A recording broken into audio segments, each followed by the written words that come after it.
Welcome to the Put on Waivers Media Group, home of the Put on Raiders podcast and the Student Body Right podcast. This is your place for the best breakdowns and the best insight for those who fight on and bleed silver and black. Now, here are your hosts, Dwayne Douglas and Ryan Holmes. And welcome, everybody, to the glorious episode of the Put on Raiders podcast and the Student Body Right USC podcast. A lot of stuff interchanging between the Raiders and Chargers. So I got Coach B on, who is a Charger fan. He's bolting up over there wherever he's at. But so I think we'll talk about that first, because first and foremost, because there's not any pressing. There's stuff we can talk about with USC, but there's no pressing news right now currently. But so basically, I saw a writer broke down Tom Telesco, who was your former general manager and now the Raiders general manager, and he said that the basic thing that he came up with was he had a stars and scrubs roster for the most part. Like, just like the frontline guys were really, really good, but he really struggled bringing in depth. And later round picks. Was your experience following the Chargers? A little bit. I felt like the depth that he brought in, he let go, right? The depth that he brought when he did have depth, and we recognized it, and guys wanted to stay on the roster. Brian Callahan, Keith Van Noy, those guys wanted to stay on the roster. You know what I mean? That would have helped our DB room with Callahan, and Van Noy would have helped our D line, right? We had, I think I told you before, we had a Chinny Nwosu. We had guys who we could have kept on the roster because Bosa is often hurt. If you can't recognize that what your players are, you have Bosa, who hasn't been healthy a season, right? Hasn't really been healthy, and you let go of another linebacker who can play in our 3-4 system, right? In a Nwosu, you let him go. Well, not having depth is your fault.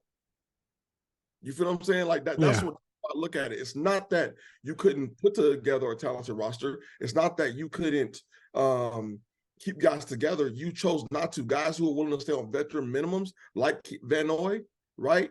Who's playing lights out in Baltimore. You know what I mean? Callahan, who's not on a roster right now, he came over because of Staley, who played a good nickel for us. You know what I mean? And it would have helped us in our depth in our DB room. You let him go after one season. Guys who are willing to play on pretty much veteran minimums to be on the team. Yeah. People will say, some will say, oh, well, that was a salary, a salary cap situation. Well, we have restructured three guys, our main three, big three, if you will, our main three guys, Mac, Heenan, or four, actually, and Bosa and Mike. We have restructured their contracts to keep guys on the roster. Remember, we just paid Justin. Mm-hmm. We just paid him. So we could have had those guys last season. You chose not to. So some of this that people say about his depth, it was his fault. Yeah. You chose to bring in J.C. Jackson, whom you didn't have to, and we ate his whole contract and then send him back to Bill Belichick. That's crazy. Yeah. And you come out and apologize to the team saying, oh, I'm sorry, we should have never got him. He wasn't our need. Our need was in our front, it was in our D. You should have went out and paid a big-time D tackle. You should have went out and called Dominican Sue and said, hey, can you come play for us? And we'll pay you X, probably over the market what he would have gotten. But, hey, can you come play? Because you know how to play in a 3-4 scheme. Something that would have helped our linebackers out. You could have went and got a Roquan last year. If you really wanted to make a splash and really wanted to compete, go get a Roquan after we get Khalil Mack. You know what I mean? Like, you could have made that trade with Chicago and paid him what he was looking for. Mm-hmm. So, I mean, I get the way if you look at the end result, true enough, yes, it was stars and we're Band-Aided everything else together. No doubt, right? It wasn't just defensively, it was also offensively, right? When Keenan and Mike when Keenan ain't in the game and Mike goes down, when they go down, we're trying to figure it out. At the receiver position, you know what I mean? We're trying to figure it out. Like, it's bad. The drop off is tremendous. But that's on you, sir. We had a chance to go get Zay Flowers but you draft Quentin Johnston because you have an archetype on receivers you like to draft. You have this body type that you want to draft, and you have Zay Flowers and Jordan Addison sitting there. Those guys wouldn't have helped out this season when Mike Williams goes down. Yeah. Like what do we?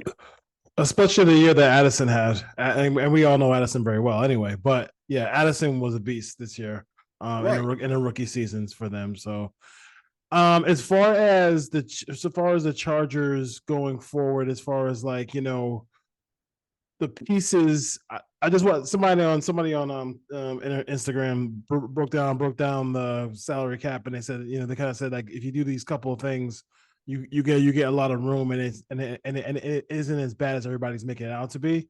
What do you want to see done with this roster? Because you have John, you have Harbaugh now.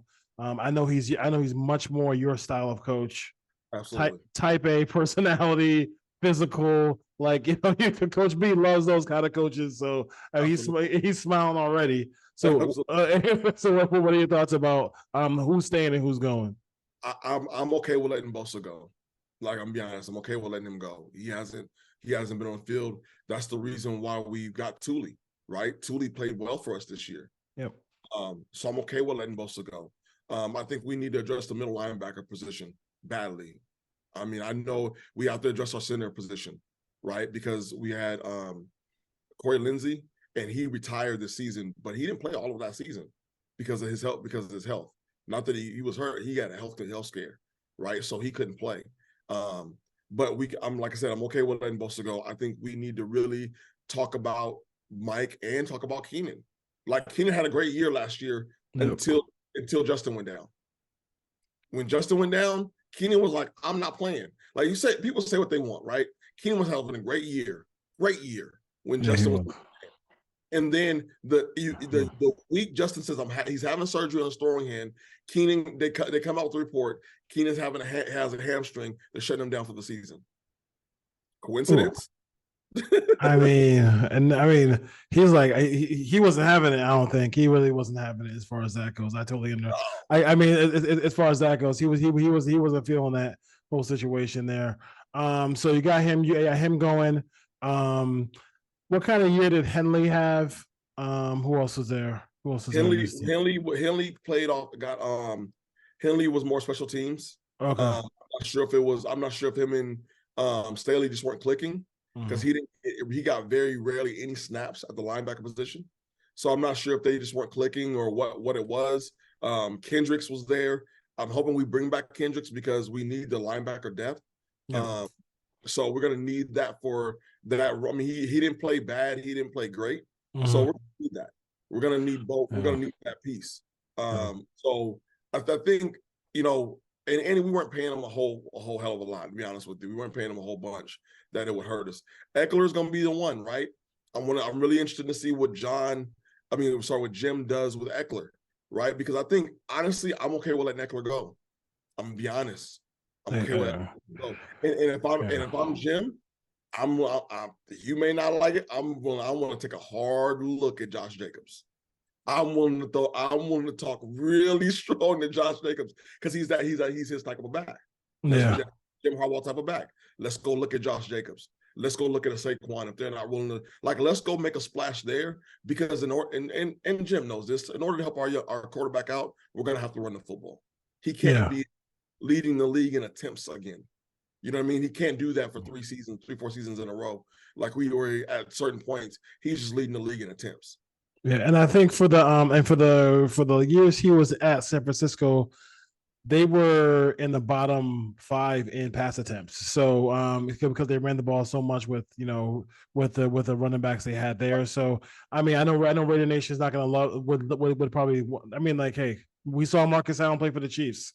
So Josh Jacobs playing for somebody else would not be killing me. I am not somebody who wants to, as a Raider fan, I don't.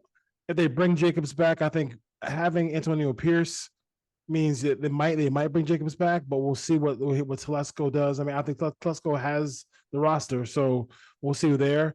But I love the way Zamir White played at the end of the season. Yeah.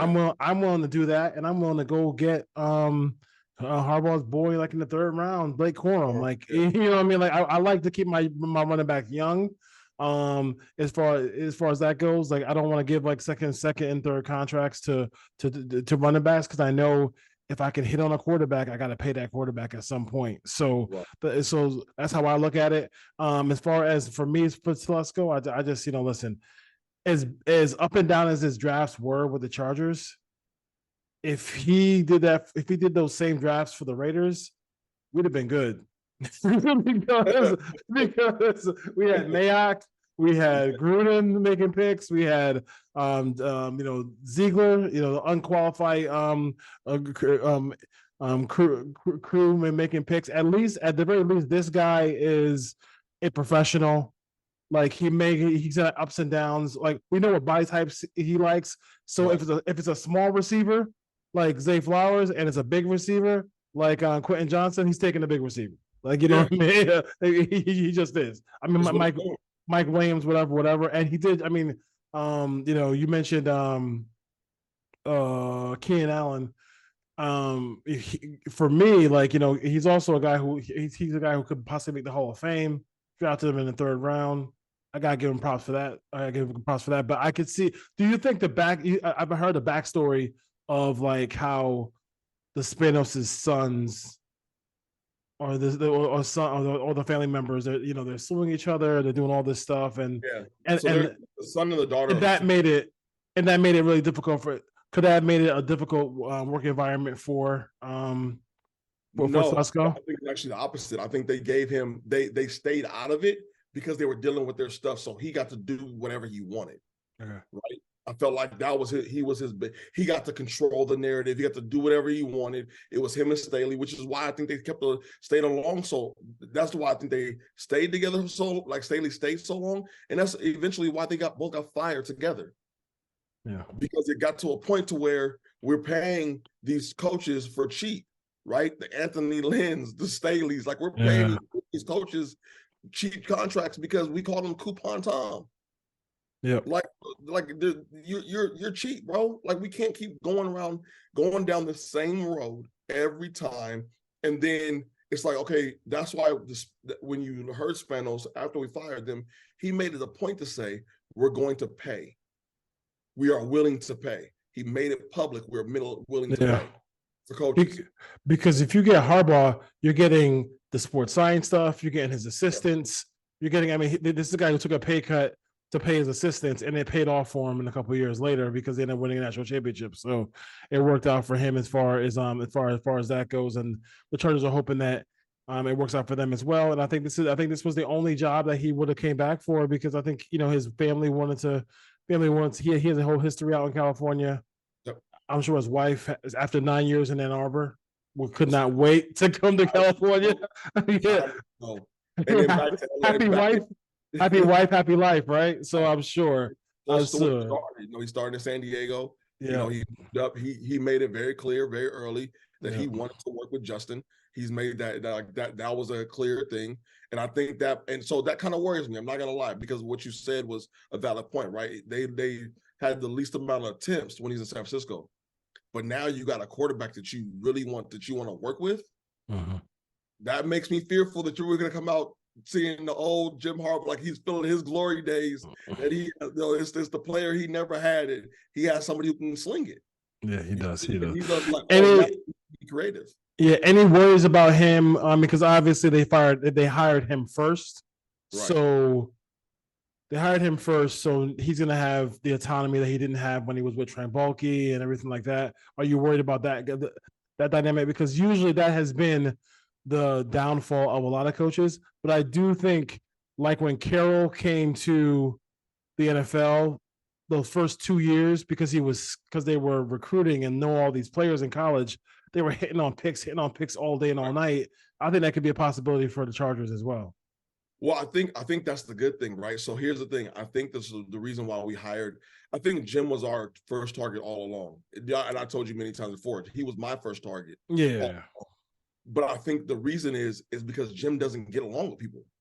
No, he doesn't. I think it's the opposite, right? Because remember, that's what him and Baalke didn't get along, because Baalke wanted him to do things more political, if you will, and Yep. it wasn't football. And gym's about football. Yep.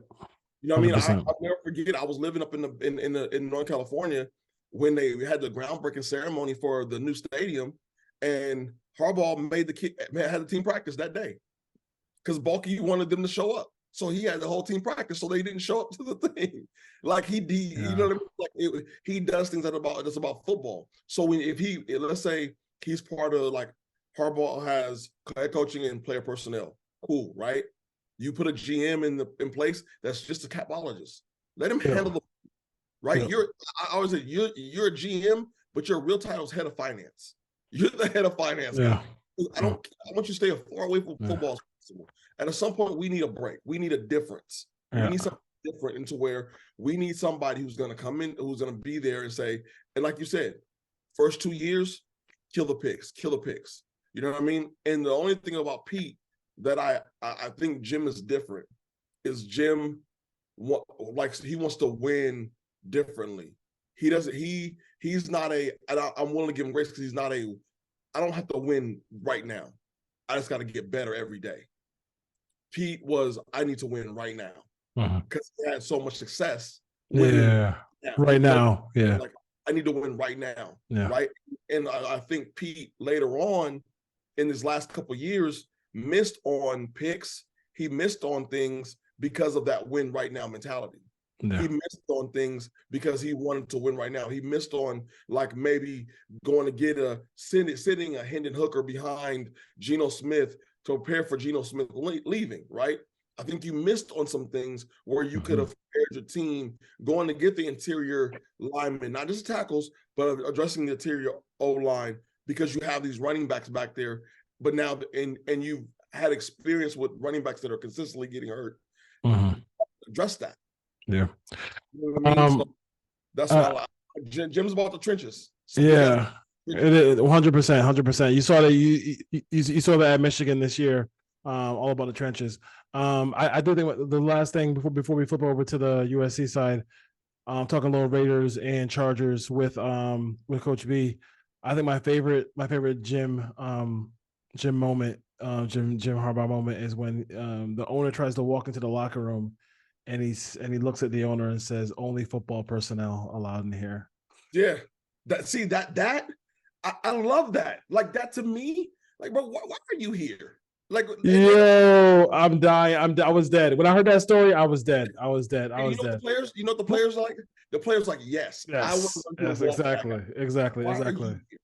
You know, go sign those. Go sign those checks and come right back. Yeah. Just put them in the. This is so funny. All right, folks. We're right back with the Student Body Right USC podcast part now.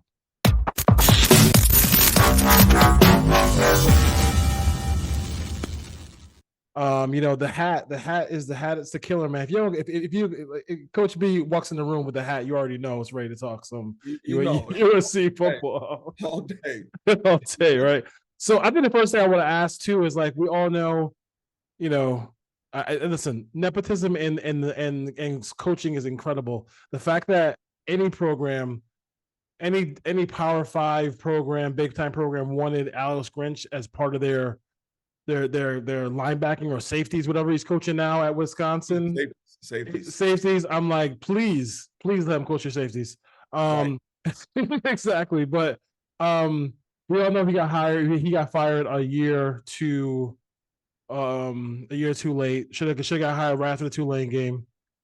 What are your thoughts about the defensive coaching talent they brought in? Especially Coach Henney from the Rams, who is as highly touted as they come, and really had. I mean, I'm not even worried about the work that he did with Aaron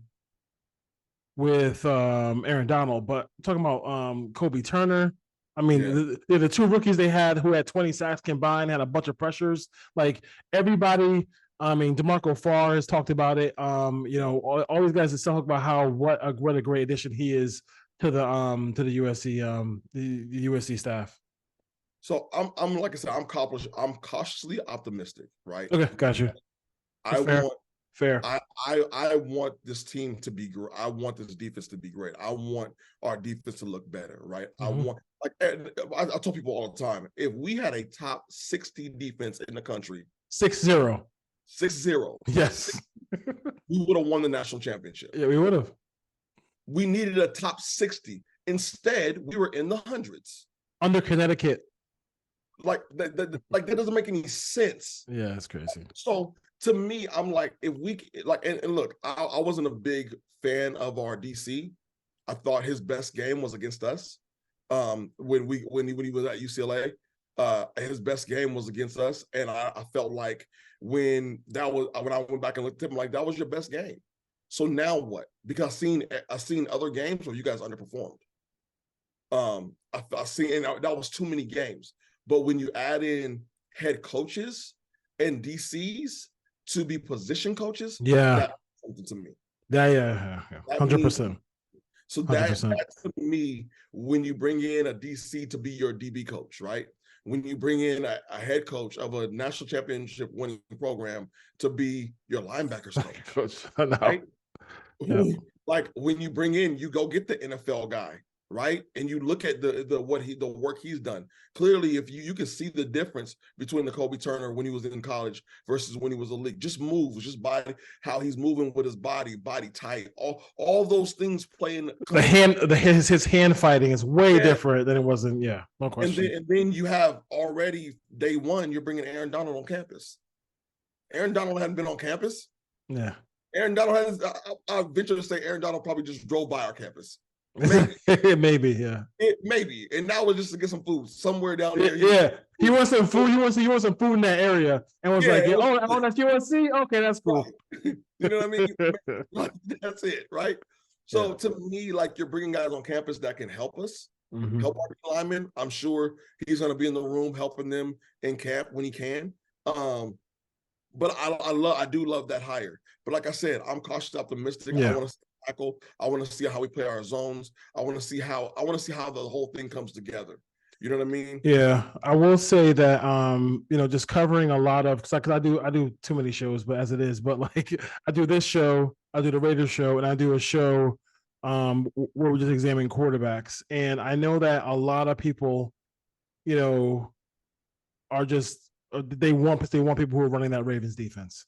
It's the Michigan defense. They want people running that defense, and they might not have the enough bubbles up front to run it right now. They need more than Isaiah Rakes. They need maybe a couple more big bodies. Hopefully, they can get some in the next portal. But I really do think that like if they at being credentialed at the Holiday Bowl, just seeing them tackle. Like I was in the press box, I was like, oh. Dude, these boys tackling right now? They tackling? I was just like, what? I mean, they were like a 10-point, almost a 10-point dog in that game. And if the one mistake that Miller Moss made was the pick, if Miller Moss don't throw that pick, they're gonna win that game by 3 touchdowns. Yeah, easy. It's really easy. I mean, they were running those dudes after that first drive. And they got that turnover. They're running those, and they just tackled and Prophet Brown. Those like all these young guys who are just like lost in the sauce to steal a line from my from the homie USCJ. They just 100% were like they were tackling and open field tackling. Not even like I'm not looking for 85 bears. I'm looking for like just open field tackling. Ground. Just get them on the ground. Yes. That's it. That's all I'm asking you to do. Or hold them till your help comes. Yeah, that's it. That's it. Nothing, but you can see the mentality, and that's why I say I'm cautiously optimistic. You saw the mentality. You saw the mentality shift. Oh, it changed, dude. I mean, you know what? I can tell you on that sideline. You want to talk about like the big cloud, like this, like Alex Grinch really had a huge cloud over the entire program, dude, because he was playing people who shouldn't have been playing. Like it was like I'm playing Tackett Curtis no matter what. I'm playing so and so no matter what. I wasn't gonna play Rajon Davis. I don't care if the numbers because like the numbers with Davis in the game and Gentry in the game were way better than any of the linebacking, and then he wouldn't play him. So like it was just absolute.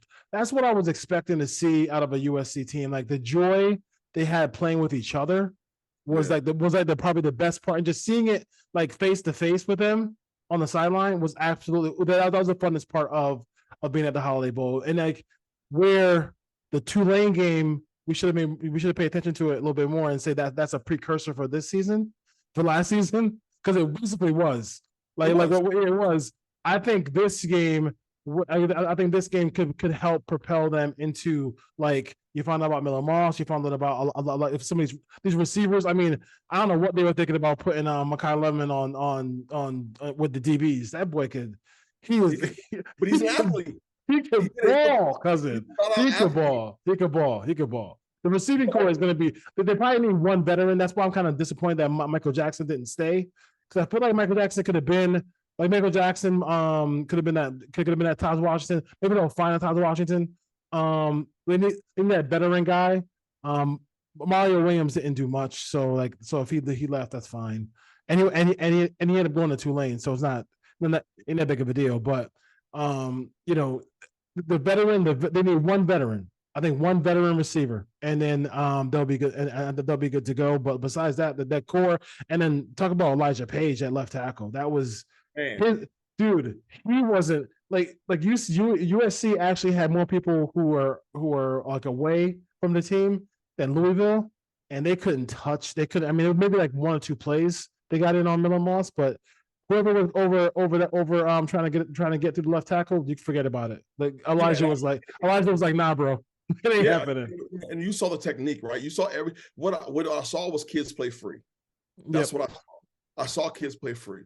From the offense to the defense. And I told you, I mean, I think we talked about it. I talked about it many times. Our defense was the biggest glaring problem, but our offense, but it wasn't the only problem. Yeah. And the one thing I saw in that game, I saw Lincoln actually coach. It wasn't Caleb go make a play. He coached. I saw scheme. You saw scheme. You saw receivers getting open because of scheme, not because Caleb, go make a play, run around until it was time to throw it 30 yards downfield or whatever off your back foot. Like I saw scheme with that. And I'm like, oh man, because some people asking me, they were like, because Caleb took a long time, as we know, to decide what he was going to do.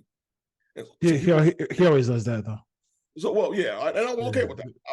Hey, you earned that, right? But I was like, people are like, what if how you feel if he comes back? And I said, I'm 50-50. Because if he would have came back, I felt like Lincoln would have been in that trap again of, hey, just, run around. We're going to play this game through Caleb, whatever Caleb wants, right? It wasn't going to be, you didn't see him. I never saw Lincoln really coach until this game.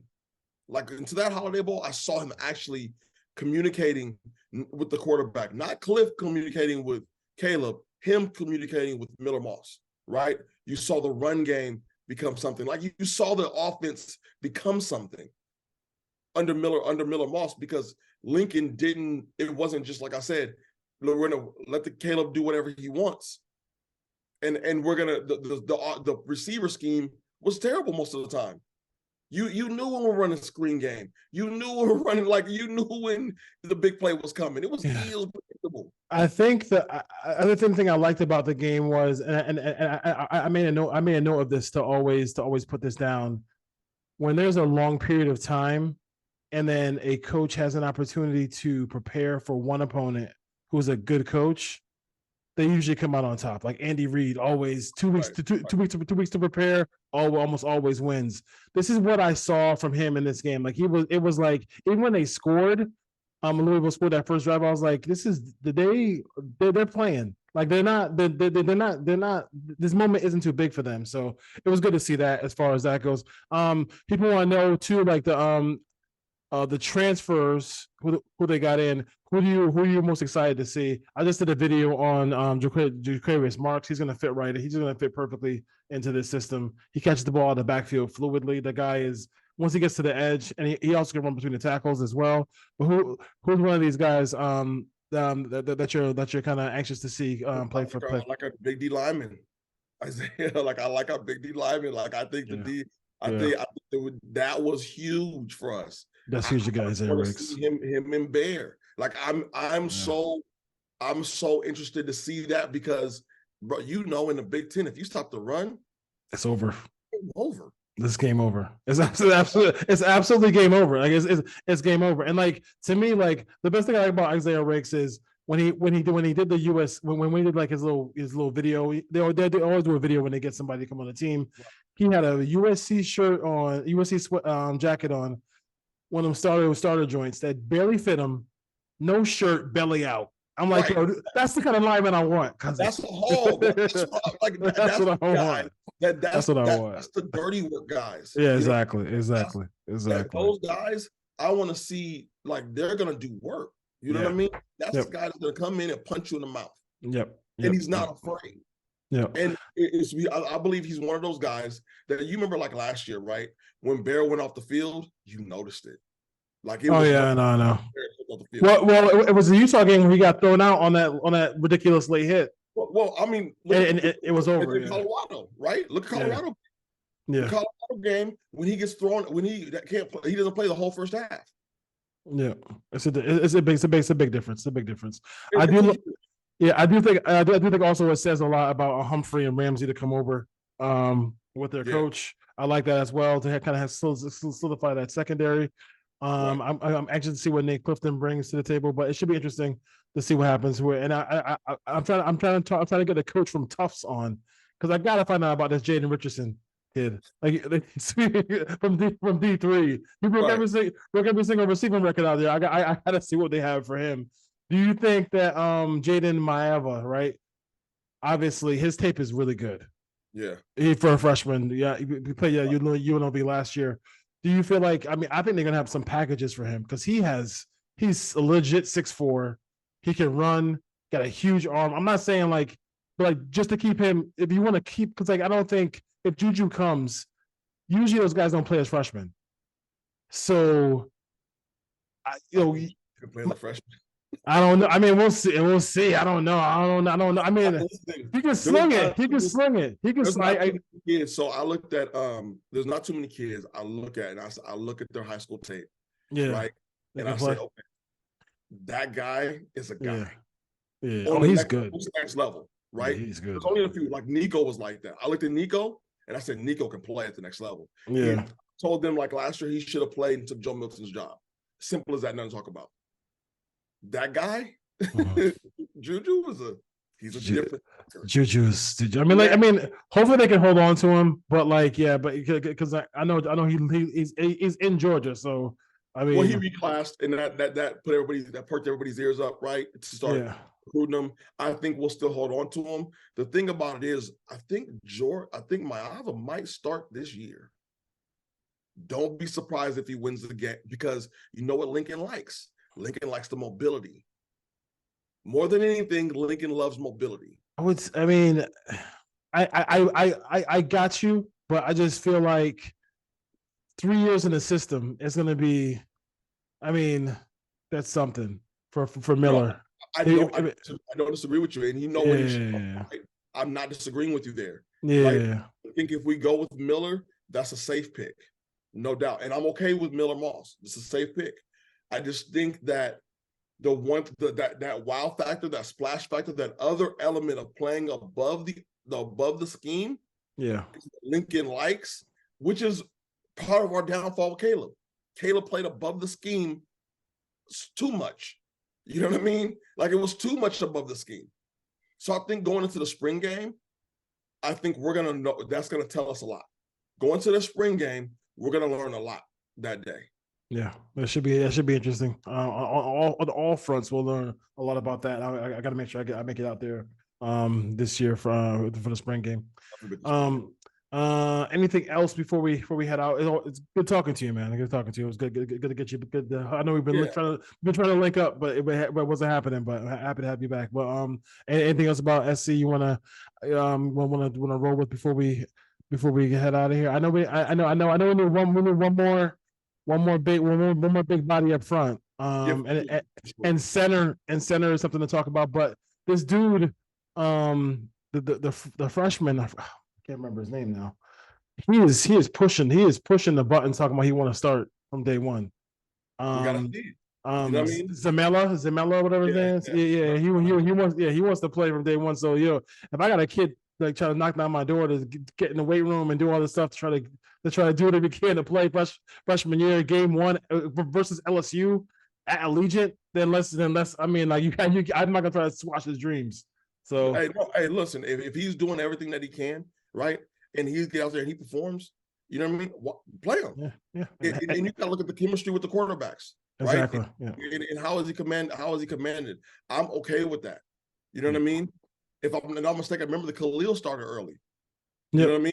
Like, so play the kid. Let's not stifle a kid just because he's a freshman. Yeah. No question. Get out there and play and hold his own. Let's get busy, because we do have LSU, and we have to put the best 11. If there's nothing else we say, the best 11 on the field has to play. And that's go ahead. Yeah, and unlike last year, last 2 years, I think the best, whether it's on offense or defense, the best 11 are going to play. Because, and like I said, the entire key to the entire season is you can play LSU, you play Michigan, you got to go 1-1 in those games. You got to go 1-1. You cannot. You gotta go 2-0. I think we got to go 2-0. I mean, for me, but at the baseline, they got to go 1-0 because they got to go 1-1 because I mean, you got to. I mean, maybe you catch Michigan because of the Sherrod Moore, and who knows what coaches are going to be leaving. Who knows how they're going to play? I mean, the DC is gone. And who's the quarterback in Michigan next year? Is it the running quarterback? Like, you know what I mean? Like, So to me, Michigan is the reason why I said we got to go 2-0 is I think we got to beat LSU for recruiting purposes, right? You beat an SEC team who had the Heisman. No matter what they look like, the kids aren't going to look. They're going to look at the brand LSU. Yeah, we got to be LSU primetime stage. You know that's going to be the primetime night game. 100%. Lincoln Riley. You know what I mean? Like there's a storyline there. We have to beat them, right? No doubt. Nothing to talk about. So then I think our first true Big Ten road test, is going to be Michigan. I think we got to beat them too to say, look, we're here. It ain't just because I don't think people. I've looked at so many things right now. We're not picked to even finish 5th. We're not picked. We're not even picked to finish 5th in the Big Ten. Yeah. So we have to make a statement in those 2 games. We got you. Stay at home. Yeah, no question. It'll be interesting. Should be interesting. All right. So anybody right? USC podcast, a little Put On Raiders podcast. We talked a little Raiders Chargers because they intertwined this week. And then, we talked about a little USC stuff as well too with Coach B. So Coach, have a great night. You too, sir. Make sure next time we do a show, that hat is there, man. We gotta have the hat. Always. I gotta have the hat. Fight on. Take care, brother. I fight on.